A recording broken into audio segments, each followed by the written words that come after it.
guys, bersama saya lagi dalam Alright Nopo Channel. Sekali lagi rakyat Sabah ucapkan terima kasih kepada Perdana Menteri kita Datuk Seri Anwar Ibrahim. Ya, sejak Datuk Seri menjadi Perdana Menteri, daripada bajet pertama, kedua dan bajet ketiga, ya, sentiasa ada kenaikan ya untuk peruntukan pembangunan Sabah. Ya, kalau tahun lalu 2024 peruntukan adalah 6.6 bilion ringgit, dan sekali lagi untuk tahun hadapan 2025 kenaikan sebanyak 1 bilion, iaitu menjadikan 6.7 bilion untuk peruntukan pembangunan untuk rakyat Sabah. Tahniah dan terima kasih kepada Datuk Seri. Dan kita tahu rakyat Sabah sentiasa memberikan sokongan padu kepada Datuk Seri Anwar Ibrahim sebagai Perdana Menteri. Jadi sekali lagi saya ingin membawakan anda sahabat semua ketika Datuk Seri Anwar mengumumkan perkara penting ini buat rakyat Malaysia. Jadi buat rakyat Sabah khususnya. Jadi tanpa buang masa, ayo kita tonton video ini. Kerajaan Madani menunaikan kesepakatan pemimpin terdahulu terkait Perjanjian Malaysia 1963. Maka tidak harus dipetikai sebab Sabah Sarawak diberi perhatian khusus. Kerana pertama, jurang pembangunan antara negeri perlu dirapatkan, khususnya melibatkan prasarana asas seperti jalan raya, elektrik dan air bersih. Oleh itu, peruntukan pembangunan Sabah dan Sarawak terus diberi keutamaan dan adalah tertinggi antara negeri, iaitu masing-masing 6.7 bilion ringgit dan 5.9 bilion ringgit. Pemberian khas Sarawak tidak pernah dikaji sejak 1969. Di bawah Madani, tahun ini kita telah menaikkan kepada 300 juta ringgit ketimbang 16 juta ringgit sebelumnya. 125.6 juta di Sabah. Maka mulai 2025, kita akan naikkan pemberian khas Sabah dan Sarawak sekali ganda kepada 600 juta ringgit. Kerja Pen Borneo Sabah Fasa 1B 17 package dikeluarkan SST dengan nilai kontrak 9.7 bilion ringgit. Ini meliputi jajaran Kota Belud ke Kudat, Tawa ke Kampung Lot, M dan Telupit ke Ranau. Sementara Pen Borneo Sarawak dijangka siap November 2024. Secara keseluruhan, projek Pen Borneo Sarawak dan Sabah telah menelan belanja sebanyak 25.1 bilion ringgit tanpa dikenakan tol. Kerajaan telah memuktamadkan 4 pakej kerja Sabah Sarawak Link Road fasa 2 bernilai 7.4 bilion ringgit. 2 pakej sudah dianugerahkan, manakala baki pakej sebelum hujung tahun 2024. Kerajaan juga bersetuju melaksanakan projek pembesaran lapangan terbang Tawaus dan lapangan terbang Miri dengan kos 253 juta ringgit. Kerajaan Persekutuan dan Sarawak bekerjasama membangunkan Pusat Kanser Sarawak yang dianggarkan 1 bilion ringgit, dan saya berterima kasih dan memuji kesediaan Sarawak yang mendahulukan pembiayaan hospital kanser di Kuching. Pelan induk kerjasama PIKAS awam swasta menggariskan hala tuju yang ampuh dalam memperkukuh hubungan strategik badan awam dan swasta. Tumpuan utama meningkatkan pelaburan swasta sebanyak 78 bilion ringgit, menjana 900,000 peluang pekerjaan menjelang 2030. Projek pembangunan akan dilaksanakan mengambil kira elemen pengguna bayar.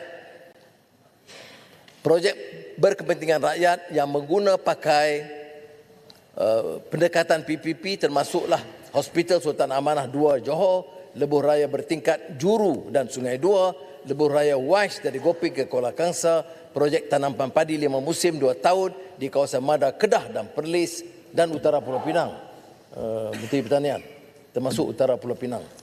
Manakala lebuh raya WCE bagi jajaran Banting ke Gelang Patah diberi keutamaan dalam perancangan. Sejak mengemudi negara, semua sedar dan tahu ketegasan saya dalam soal memerangi rasuah, kerana rasuah adalah bara senyap yang menjatuhkan moral rakyat, keyakinan pelabur. Tidak guna ditetapkan hala tuju ekonomi kalau tidak dapat dibantras dengan berkesan. Oleh itu, masa depan, kalau untuk menjamin masa depan negara, kita harus beri kekuatan tambahan kepada SPRM untuk meningkatkan ikhtiar mereka untuk memerangi rasuah. SPRM menyiasat dan mengambil tindakan tegas bagi mengheret pesalah ke muka pengadilan. Angka menunjukkan peningkatan lebih 20% penangkapan dan pembukaan kertas siasatan untuk tahun 2023 ketimbang tahun sebelumnya. Maka tahun depan peruntukan SPRM ditingkatkan kepada 360 juta ringgit ketimbang 338 juta ringgit. Soal follow the public money audit. Akta audit telah dipindah untuk memberi kuasa kepada Ketua Audit Negara menyemak, mengaudit dana awam termasuk syarikat yang menerima jaminan kerajaan. 200 juta ringgit disediakan kepada Jabatan Audit Negara, meningkat ketimbang 173 sebelumnya. Ini sesuai dengan peranan mereka pengauditan terhadap hampir 2,000 syarikat yang menerima peruntukan dan jaminan kerajaan. Kita harus memelihara kebebasan parlimen. Oleh itu untuk tahun 2025 peruntukan parlimen ditambah dari 166 ke 180 juta ringgit. Sebahagiannya adalah untuk memperkasa jawatankuasa kira-kira wang negara, jawatankuasa pilihan khas Dewan Negara, Dewan Rakyat sebagai wadah semak dan imbang. 20 juta ringgit disediakan untuk menyokong All Party Parliamentary Group Malaysia Sustainable Development Goals yang merantasi kawasan parlimen dan parti politik. Untuk bahagian undang-undang dinaikkan kepada 209 ketimbang 194 juta ringgit sesuai dengan komitmen reformasi perundangan dan institusi. 3,000 undang-undang lapuk perlu dikaji semula. Kerajaan akan membentuk pasukan reformasi perundangan bagi menerujui mengamaskini undang-undang komersial seperti Akta Kontrak 1950 supaya seiring dengan peredaran zaman. Kerajaan akan membentang RUU kredit pengguna pada mesyuarat akan datang. Sebuah lembaga pemantauan kredit pengguna akan ditubuh bagi mengawal dan menyedia perkhidmatan kredit seperti syarikat pemfaktoran, bukan bank, beli sekarang bayar kemudian. Kemudian kita harus terima peranan besar institusi kehakiman sebagai badan bebas yang terus harus diperkasa. Lebih 60 juta ringgit disediakan bagi badan kehakiman bagi menaik taraf prasarana kehakiman termasuk pembangunan sistem e-kehakiman yang menyokong agenda digital. Entiti kerajaan dengan peranan hampir sama telah dipusatkan bagi memastikan mandat penubuhan ditunaikan dengan lebih efektif. Ini termasuk Perbadanan Invest KL dan MIDA disatukan. Razak School of Government dan Intan juga disatukan. Perbadanan Pembangunan Halal dan Perbadanan Pembangunan Perdagangan Luar Malaysia Matrid disatukan. MAFCOM dan pihak berkuasa penerbangan awam Malaysia digabungkan. Ini dapat menjimatkan belanja dan menjamin suatu peranan yang lebih efisien dan membantu dari segi pengurusan yang teratur. Terkait tata kelola Badan Berkanun Persekutuan BPP, garis panduan pengurusan dan tata kelola BPP disediakan bagi tujuan penubuhan dan tidak tersasar daripada tujuan asal. Pejabat Penyelaras Rasionalisasi BPP ditubuhkan untuk menelusuri semula hala 7 BPP, keupayaan kewangan serta pertindihan peranan. Sekitar 544 entiti di bawah ekosistem BPP terlibat dan terus diperluas merangkumi syarikat berhad menurut jaminan CLBG. Kita bertekad melaksanakan reformasi perkhidmatan awam, tata kelola yang baik. Rang undang-undang iltizam kecekapan pentadbiran awam akan digubah meliputi 3 anjakan besar: mengurangkan birokrasi, mempercepatkan proses dan meningkatkan kecekapan perkhidmatan. Pasukan khas, petugas khas reformasi agensi STAR diterajui oleh KSN bertanggungjawab menyelaras isu-isu kepentingan rakyat seperti sekolah dan klinik daif, kesesakan di hospital dan counter immigration dan kelancaran urusan perniagaan. 20 juta ringgit disediakan untuk STAR untuk bekerjasama dengan Perbadanan Produktiviti Malaysia MPC untuk melaksanakan ikhtiar reformasi ke ranah birokrasi. Ini termasuk mengkaji peraturan yang boleh memendekkan proses kelulusan peniaga dan rakyat. Kita mengakui dengan sistem baru dan pengiktirafan kerajaan berikan dan perubahan positif. Sebahagian besar pejabat awam yang dedikasi dalam menjalankan tugas. Sebab itu, kita nak noktahkan permasalahan ini. Iltizam kita supaya tiada lagi keperluan beratur panjang di pejabat kerajaan. Proses permohonan diselesaikan secara dalam talian dan tujuan rakyat ke pejabat kerajaan hanya untuk mengambil dokumen yang dilulus atau diperbarui. Walaupun kerajaan telah menyediakan pelbagai bentuk bantuan membantu rakyat, ada kalanya yang merumitkan kerana yang terpaksa menunggu, memohon pelbagai kementerian dan agensi dan kriteria yang berbeza. Kerajaan bersetuju membentuk saluran berpusat di UTC bagi membantu rakyat memohon bantuan merentasi pelbagai agensi. Urusan kerajaan melibatkan perniagaan juga dinilai semula. Ini juga yang merumitkan. Mengapa perlu dibebankan syarikat dengan terpaksa mendaftar secara berasingan, sekali dengan KWSP, kemudian dengan Perkeso, kemudian dengan HRD Corp, padahal maklumat pekerja adalah sama. Sebaiknya pendaftaran syarikat dapat disekalikan dan kita akan menelusuri hal tersebut. Begitu juga perkhidmatan kaunter yang harus diperbaiki, yang telah dimulakan oleh JPJ yang menambah 1 jam waktu operasi di kaunter, UTC di seberang Perai, Pulau Pinang, dan dibekalkan dengan sistem penggiliran supaya rakyat mendapat nombor giliran secara dalam talian, tak perlu menunggu berjam-jam. Kemudian ikhtiar kios sentuhan madani dilaksanakan supaya dapat menjamin pelaksanaan kelulusan yang lebih pantas. Begitu juga perkhidmatan bergerak dengan peruntukan 100 juta ringgit. Maknanya kemudahan itu terus ke desa dan kawasan pedalaman untuk memudahkan pendaftaran dan kerja oleh rakyat yang terkesan. Jadi perkhidmatan komuniti bergerak ini lebih banyak di Sabah Sarawak, ke Kampung Pengaraan Sabah, Pulau Bruit di Sarawak, kemudian klinik bergerak oleh Hospital Pengajar Universiti, rawatan saringan mamogram oleh Pusat Perubatan Universiti Melaya, dan yang menarik ialah sejati madani bahawa setiap pendesaan, miskin bandar, kampung pedalaman, rumah panjang diberi peruntukan di antara RM50,000 hingga RM100,000.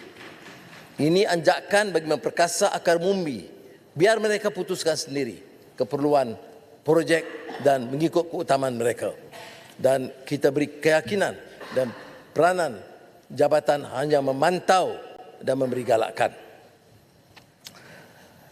Sejati Madani setakat ini telah membenih lebih 6,400 kegiatan ekonomi pendesaan.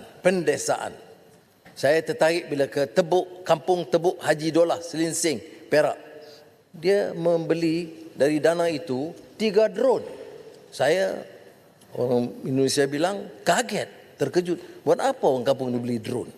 Rupanya kecekalan mereka, kepintaran mereka mengatasi kadang-kadang pandangan-pandangan pegawai-pegawai yang berpengalaman. Mereka mengatakan, kalau dengan drone kita boleh membaja, meracun 600 ekar sawah dan boleh memberi pinjaman, sewaan kepada syarikat-syarikat berdekatan. Jadi menyimbatkan masa dan memberi keuntungan. Ada di kampung Kuala Bibang, Sempurna, membangunkan teknologi pengeringan hasil laut yang memendekkan masa proses kepada 3 jam ketimbang 3 hari secara tradisional. Hasil RM25,000 sebulan. Kampung Sayong Pinang, Kota Tinggi Johor, dari suku kaum Jakun, melaksanakan program sewaan bot untuk aktiviti memancing, berkayak dan ATV di perkampungan mereka. Jadi pendapatan orang asli Sayong Pinang mencecah RM15,000 sebulan. Yang petua boleh pergi melawat projek tersebut. Projek ikan keli sangka, Mukim Dusun, Kota Baru, Kelantan. Oleh itu tahun depan ikhtiar Sejati Madani bakal diperhebat dengan jalinan kerjasama yang lebih meluas. Lebih banyak pengurusan tertinggi jabatan akan dilibatkan untuk mengetuai ikhtiar kampung angkat madani, universiti dan institusi Tibet juga akan dilibatkan bagi memberi khidmat dan peringkat komuniti. Syarikat-syarikat mega diseru untuk terlibat sama mengulurkan bantuan kepada rakyat yang susah dan memerlukan. 1 bilion ringgit disediakan untuk ikhtiar sejati madani. Ini termasuk 600 juta ringgit untuk merancakkan ekonomi pendesaan di kampung, bandar dan kawasan orang asli. 200 juta ringgit bagi memperluas kampung angkat madani di 200 kampung. 100 juta ringgit untuk universiti awam, TVET, college, menyantuni rakyat, memperbaiki rumah dan memberikan khidmat. 100 juta ringgit untuk memperkasa komuniti PPR seluruh negara. Jadi saya menerima baik tawaran syarikat sawit utama seperti KLK, IOI, SD Guthrie, TH Plantations, United Plantations baru-baru ini kerana mereka telah memutuskan untuk mengambil pekebun kecil sawit di sekitar estet-estet besar, menjamin benih terbaik, baja terbaik dan hasil akan dijual kepada mereka dengan harga yang lebih tinggi. Itu jaminan mereka dan kita akan pantau pelaksanaannya dan saya anggap ini suatu ikhtiar yang sangat membanggakan dan kita ucap terima kasih kepada syarikat kelapa sawit besar yang catat keuntungan tapi menunjukkan keprihatinan kepada nasib pekebun-pekebun kecil di sekitarnya. Terbaik sahabat semua.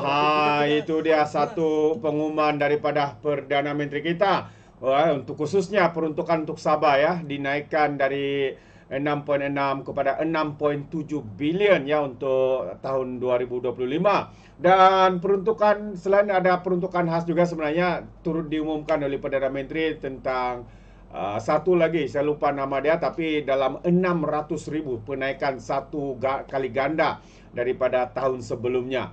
Jadi tahniah kerana Datuk Seri Perdana Menteri kita terus ya untuk melaksanakan perjanjian 63 ya khususnya untuk memberikan ya sepatutnya peruntukan kepada Sabah dan juga Sarawak. Tahniah dan kita pasti rakyat Sabah akan menyokong Perdana Menteri kita sebagai Perdana Menteri yang melakukan atau melaksanakan perjanjian 63 ini. Terbaik, itu pandangan saya. Bagaimana dengan anda sahabat semua? Anda boleh berikan komen ya di dalam ruangan komen. Jadi terima kasih. Izinkan saya untuk mengundurkan diri dan seperti biasa peribahasa mengatakan tak apa pun kangkap 2 ton keinginan. Dalam bahasa Melayunya tepuk dada tanya selera. Sekian daripada Alright Nopo Channel. Saya kita berjumpa lagi. Bye bye.